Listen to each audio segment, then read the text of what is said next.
Intermittent fasting with keto diet. Will it help you lose fat easier? Weight loss is serious business and there are numerous quick fix diets out there. Two of them you may have heard of simply because of how popular they have become. Intermittent fasting and ketogenic, or keto diet, are very popular among many people trying to lose weight. These diets promote quick fat loss and have demonstrated proven results. What would happen if you used both of these methods together? This is a question that I'm sure people in the intermittent fasting and keto groups have asked. Will it make your fat lose journey easier? These dieting approaches are different and come with their own pros and cons. There are varying opinions on how effective this would work. There are multiple iterations of the intermittent fasting approach. You eat in a time-restricted period and fast for the rest of the time. You might choose to eat for only 8 hours a day and fast for the remaining 16 hours. Or, you could eat like you normally would for 5 days a week and fast for the other 2 days. There are also a variety of other methods to choose from. In your eating windows you could eat as you normally would without feeling like you are breaking your diet.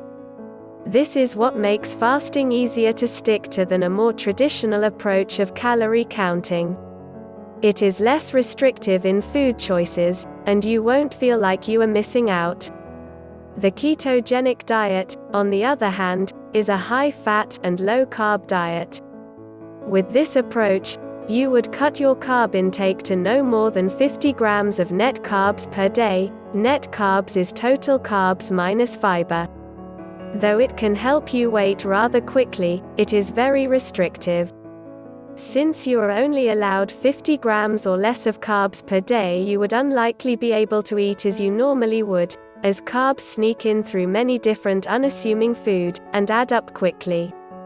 When you are following a ketogenic diet, your body will enter a state called ketosis, and your body will utilize fats for fuel as it won't have enough carbohydrates stored in your body. Ketosis comes with many health benefits including easier weight loss and improved blood sugar. Intermittent fasting may actually help you get into ketosis faster. When you fast, as with a keto diet, your body will turn to fat for fuel when it runs out of stored carbohydrates. This is the same with ketogenic diets. When fasting, your insulin levels, also known as your storage hormones, and carb stores decrease. This forces your body to burn fat for fuel. If you are trying the keto diet and struggling to get into ketosis, then using it with intermittent fasting may make it easier and quicker to get into ketosis. You may also end up burning more fat. Intermittent fasting forces your body to burn fat for fuel as you are no longer providing your body with a source of energy to burn, and your body now has to rely on the stored food you have in your body. Intermittent fasting and keto are muscle sparing during weight loss. Pairing intermittent fasting with keto should give you synergistic effect, and give your fat stores a double whammy.